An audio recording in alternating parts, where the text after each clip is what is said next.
السلام علیکم ورحمۃ اللہ وبرکاتہ.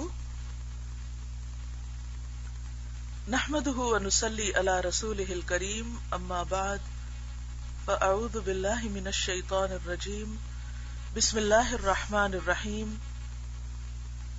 رب اشرح لي صدری ويسر لي امری واحلل عقدۃ من لسانی یفقهوا قولی. آج ہم انشاءاللہ صفحہ نمبر 338 عبادت میں تساہل اور اس کا سدباب فصل چہارم سے پڑھیں گے. بسم اللہ الرحمن الرحیم. عبادت میں تساہل اور اس کا سدباب.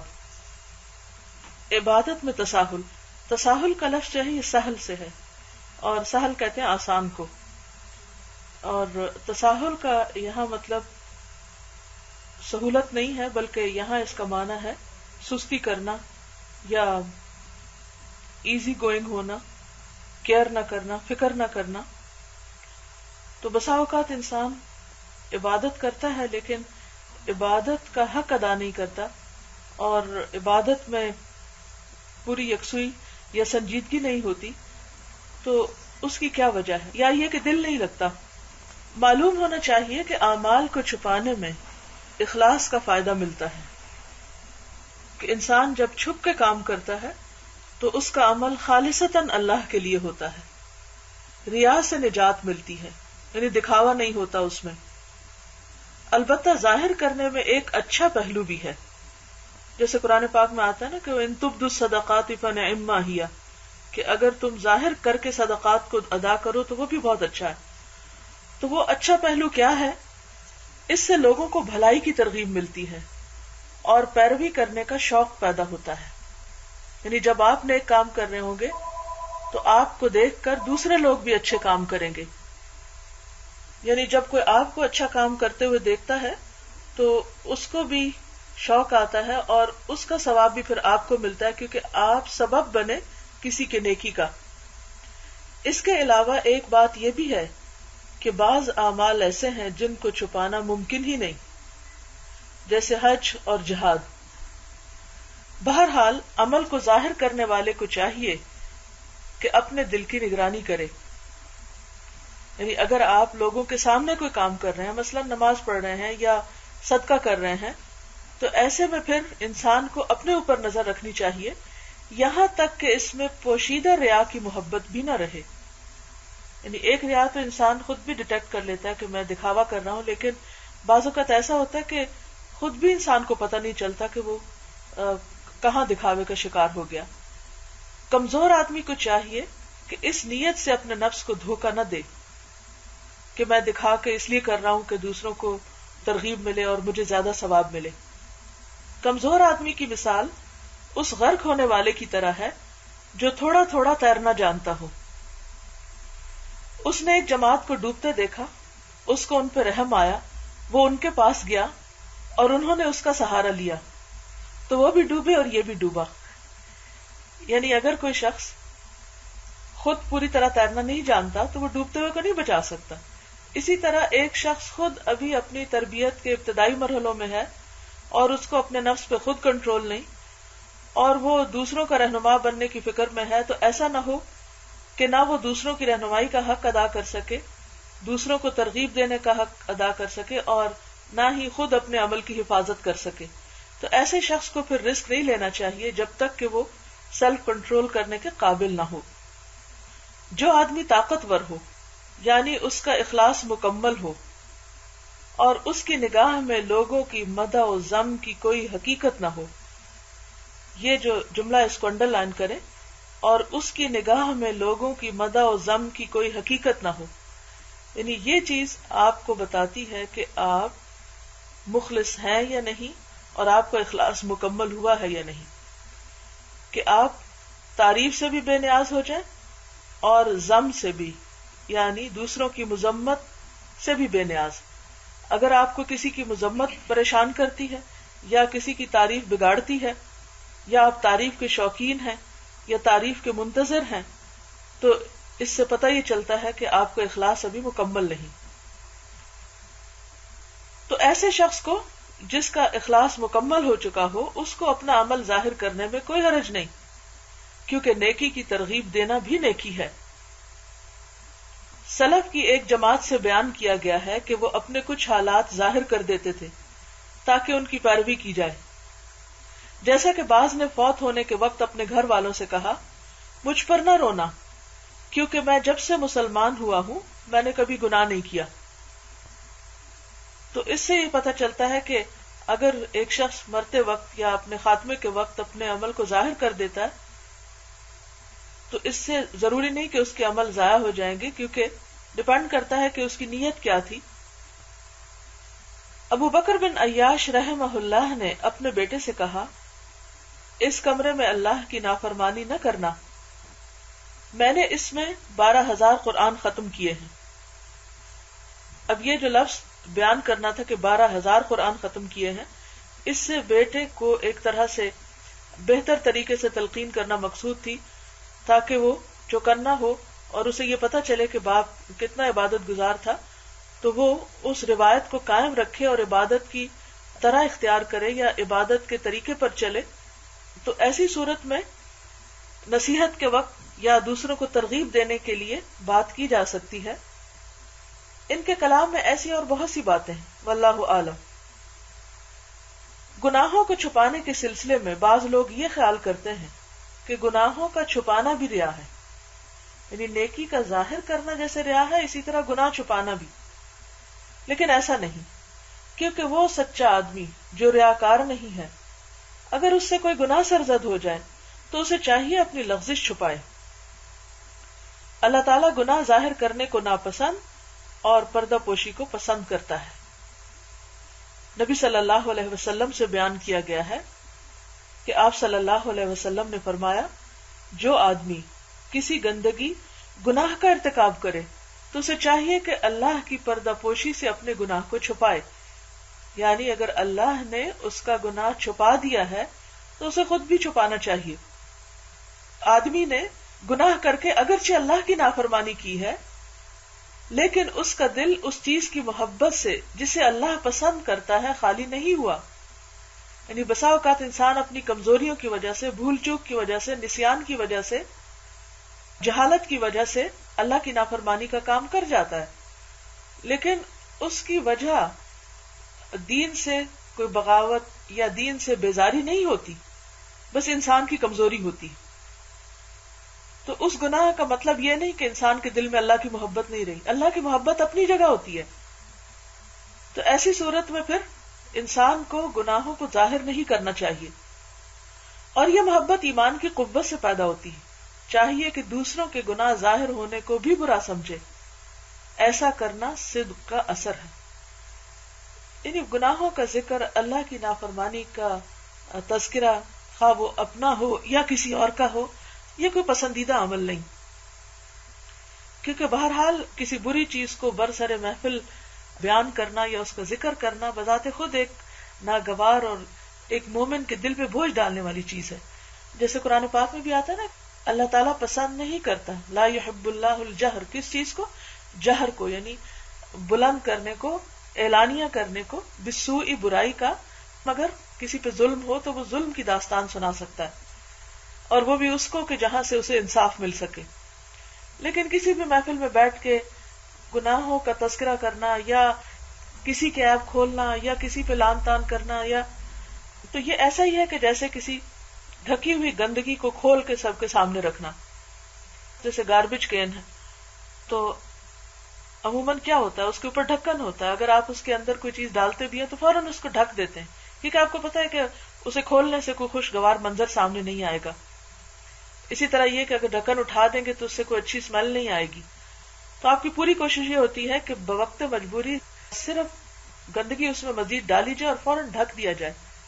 تو اس شخص کے ذوق کا کیا کہیے کہ جو گاربیج کین کو لا کے کسی محفل میں لوگوں کے بیچ میں کھول دے، تو وہ ایسا شخص خود بھی ایک بدمزاج انسان ہے اور دوسروں کو بھی بدمزہ کر رہا ہے، کیونکہ جو لوگ اپنی ظاہری اور باطنی طہارت کا اہتمام کرتے ہیں، باطنی طہارت سے مراد یہ کہ اپنے دل کو دوسروں کی نفرت اور دوسروں کے حسد اور دوسروں کی بارے میں بدگمانی سے پاک رکھنے کی کوشش کرتے ہیں، ایسے لوگ اس قسم کی گفتگو سے کبھی دلچسپی رکھ ہی نہیں سکتے کہ جس میں کسی کی برائی بیان ہو رہی ہو، ان کے لیے اس میں کوئی مزے کی یا خوشگوار بات ہے ہی نہیں.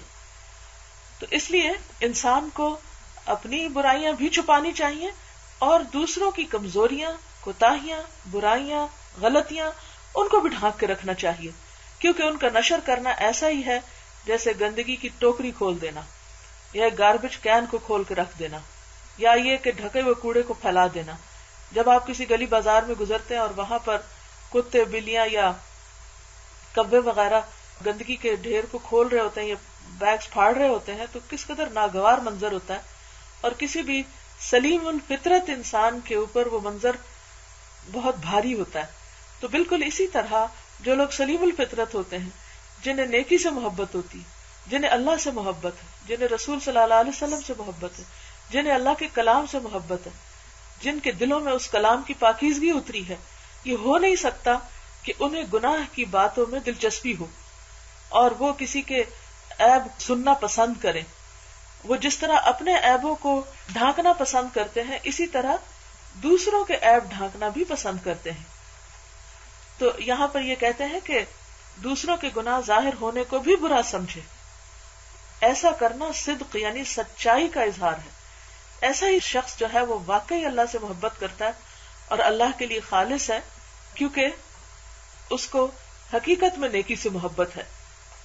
اسی سلسلے میں ایک بات یہ بھی ہے کہ اگر لوگ اس کی مذمت کریں تو اسے ناپسند کریں، کیونکہ اس سے اس کا دل اور اس کی عقل اللہ کی اطاعت سے ہٹ جائے گی.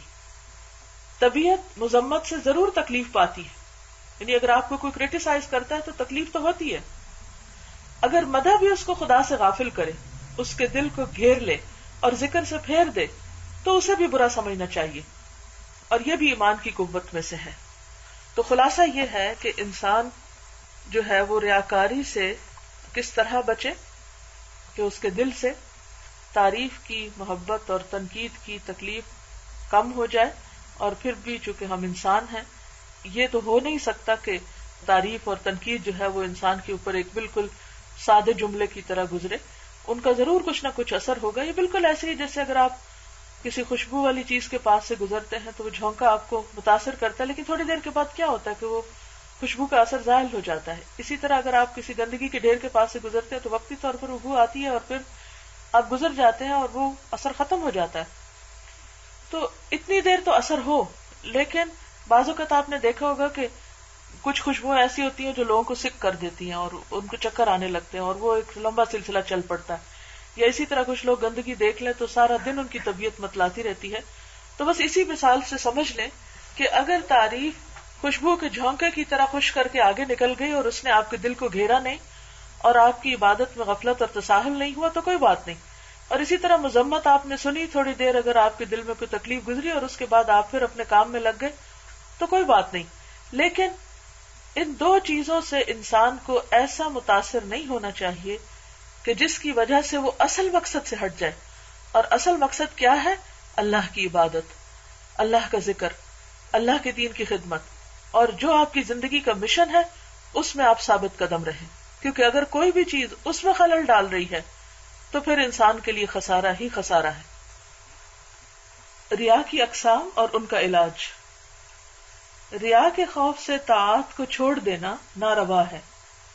یہ بات بہت سے لوگوں کو کہتے ہوئے سنا ہے کہ ہم فلاں نیک کام اس لیے نہیں کر رہے کیونکہ ہمیں ریاکاری کا خطرہ ہے، اور پھر یہ کہ ریاکاری سے عمل تو ضائع ہو ہی جانا ہے، بہتر ہے کہ کرو ہی نہ. تو یہاں یہ کہتے ہیں کہ ریا کے خوف سے طاعت کو چھوڑ دینا ناروا ہے، یعنی ناجائز ہے، غلط ہے. ہاں اگر طاعت پر آمادہ کرنے کا سبب دین کے علاوہ کوئی اور چیز ہو تو اسے چھوڑ دینا چاہیے، کیونکہ وہ نافرمانی ہے اور اس میں اطاعت نہیں ہے. البتہ اگر اس پر آمادہ کرنے والا دین ہے اور یہ کام خالص اللہ تعالی کے لیے ہو تو اس عمل کو نہ چھوڑنا چاہیے، کیونکہ اس پر آمادہ کرنے والا کوئی برا جذبہ نہیں، دینداری ہے. یعنی اگر آپ اللہ کا حکم سمجھ کر اور دین کی بات سمجھ کر ایک کام کر رہے ہیں تو آپ کو شیطان کے وسوسے کا شکار نہیں ہونا چاہیے اور کام کرتے چلے جانا چاہیے. اسی طرح اگر کوئی عمل کو اس لیے چھوڑ دے کہ لوگ کہیں گے وہ ریاکار ہے تو اسے نہیں چھوڑنا چاہیے، کیونکہ یہ شیطان کا فریب ہے، دھوکہ ہے۔ حضرت ابراہیم نخعی نے کہا، جب تم نماز میں ہو اور شیطان تمہارے پاس آ کر کہے کہ تو ریاکار ہے تو نماز کو اور زیادہ لمبی کر دو، یعنی شیطان کی مخالفت کرو۔ اور شیطان یہ وسوسہ کیوں ڈالتا ہے آ کے کہ اب تمہاری نیت خراب تو ہو ہی گئی ہے، بہتر ہے کہ جلدی سے بس اب نماز ختم کر دو۔ تو اس خیال کی پیروی نہیں کرنی چاہیے اور انسان کو اپنا عمل درست کر لینا چاہیے، یعنی اپنے عمل کی پابندی کرنی چاہیے۔ بعض سلف سے بیان کیا گیا ہے کہ انہوں نے ریا کے خوف سے عبادت کو چھوڑ دیا، جیسا کہ ابراہیم نخعی کے متعلق بیان کیا گیا ہے کہ آپ قرآن پڑھ رہے تھے کہ ایک آدمی آپ کے پاس آیا، آپ نے قرآن کریم بند کر دیا اور قرات چھوڑ دی اور کہا مجھے یہ نہ دیکھے کہ میں ہر وقت قرآن پڑھتا ہوں، تو اس کو اس بات پر محمول کیا جائے گا کہ انہوں نے اس موقع پر اپنے نفس کو مزین محسوس کیا تو اس کو کاٹ کر رکھ دیا، یعنی اپنے نفس کا علاج کیا، نہ کہ اس غرض سے کہ نیکی کا کام چھوڑ دیا جائے۔ کبھی آدمی تہجد گزاروں کے ساتھ رات گزارتا ہے، وہ رات کا زیادہ حصہ نماز پڑھتے ہیں اور اسے ایک گھڑی قیام کرنے کی عادت ہے تو وہ بھی ان کے ساتھ نماز پڑھتا رہتا ہے، یا وہ روزہ رکھتے ہیں تو یہ بھی روزہ رکھ لیتا ہے۔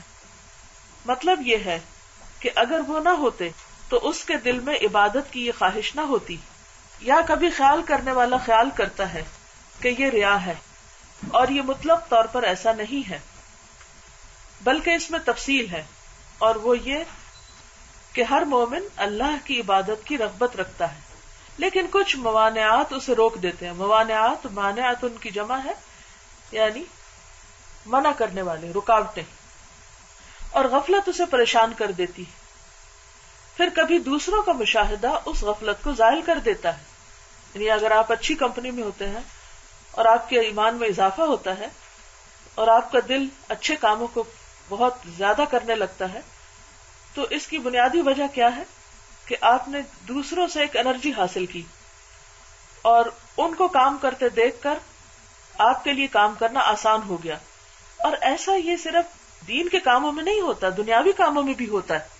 ایک کام آپ کو بہت مشکل لگ رہا ہوتا ہے، لیکن جب آپ کسی کو دیکھتے ہیں کہ وہ کر رہا ہے تو آپ کیا سوچتے ہیں کہ میں بھی کروں گا، اگر یہ کر سکتا ہے تو میں کیوں نہیں کر سکتا، اگر اس نے کر لیا ہے تو مجھے بھی کر لینا چاہیے۔ تو ایسی سوچ میں کوئی غلطی نہیں ہے، کوئی خرابی نہیں ہے۔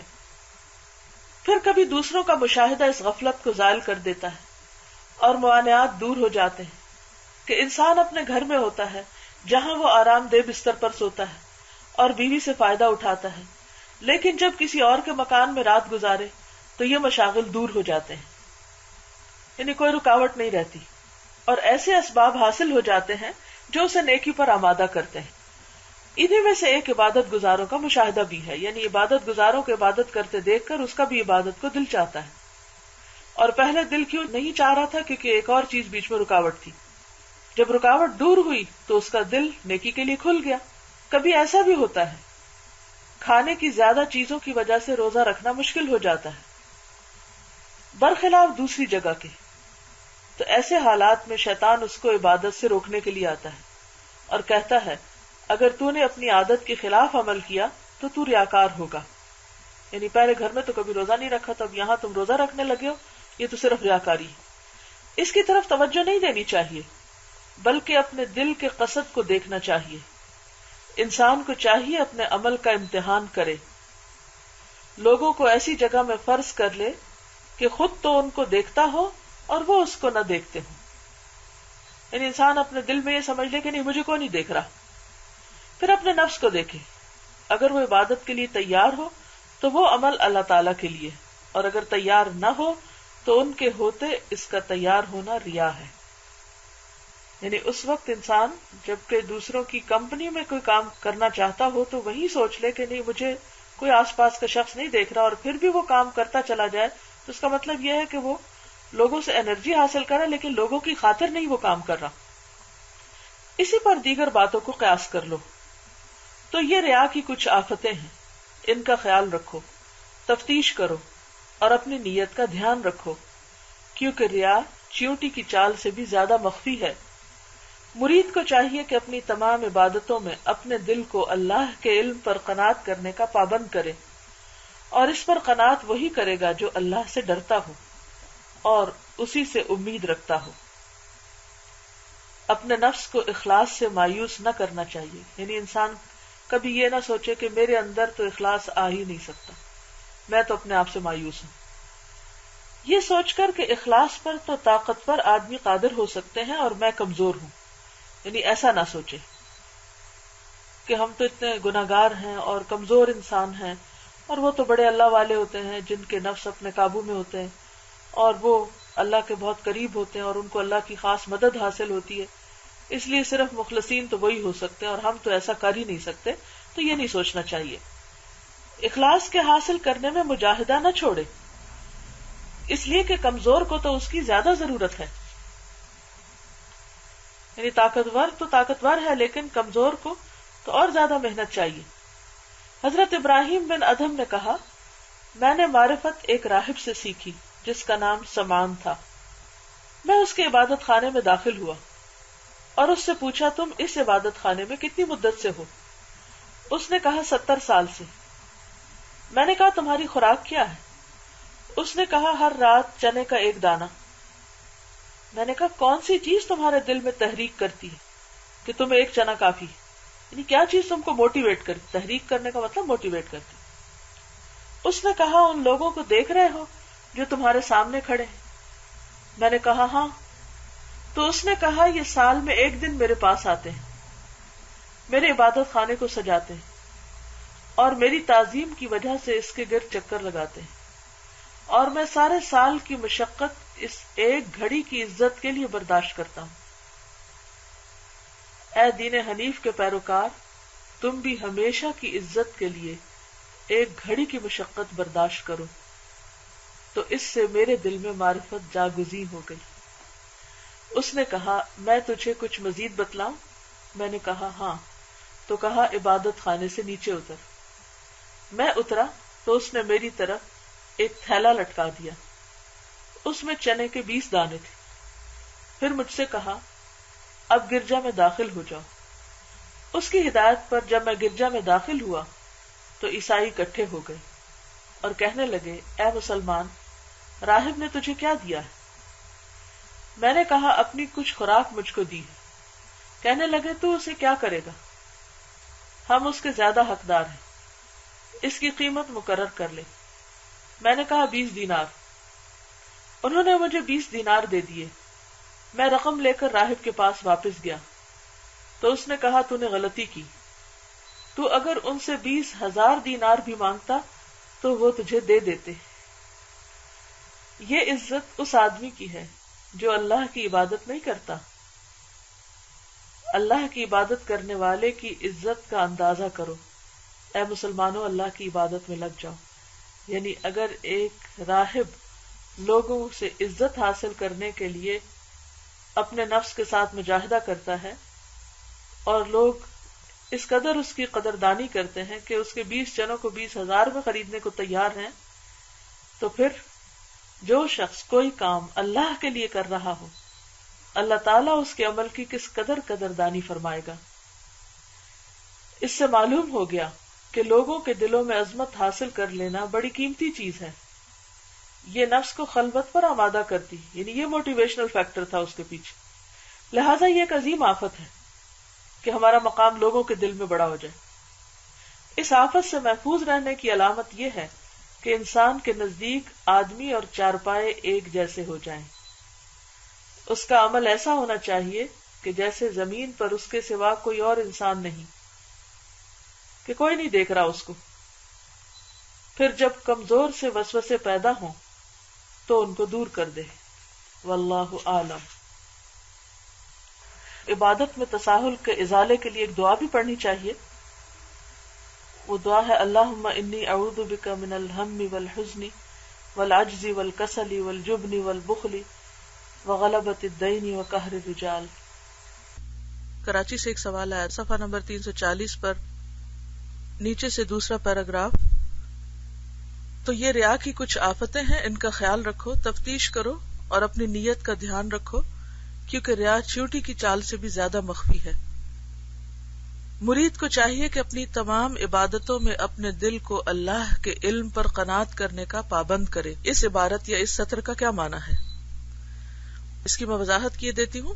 مرید کو چاہیے کہ اپنی تمام عبادتوں میں، اور مرید کا معنی کئی دفعہ واضح ہو چکا ہے، ارادہ کرنے والا۔ مرید کو چاہیے کہ اپنی تمام عبادتوں میں، یعنی جو بھی ہے، نماز، روزہ، تلاوت، نوافل وغیرہ، اپنے دل کو اللہ کے علم پر قناعت کرنے کا پابند کرے۔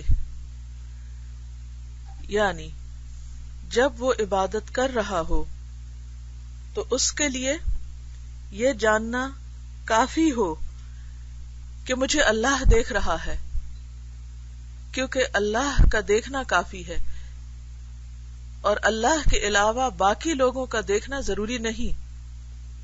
قناعت کا لفظی معنی کیا ہوتا ہے؟ کہ انسان کو جو بھی مل جائے وہ اس پر راضی ہو جائے، یعنی تھوڑے پر بھی راضی ہو جائے۔ لیکن یہاں پر ہم دیکھتے ہیں کہ اللہ کا دیکھنا اور اللہ کا جاننا تھوڑا نہیں ہے۔ اللہ کا جاننا تو سب سے زیادہ انسان کے لیے کافی ہونا چاہیے، یعنی اس احساس کے بعد، اس خیال کے بعد کہ اللہ دیکھ رہا ہے، اللہ میری عبادت سے واقف ہے، اور اللہ مجھے کافی ہے، اس چیز کا انسان اپنے آپ کو پابند کرے اور اس سے زیادہ کی طلب نہ رکھے، اس سے آگے نہ بڑھے کہ کوئی اور بھی مجھے دیکھے۔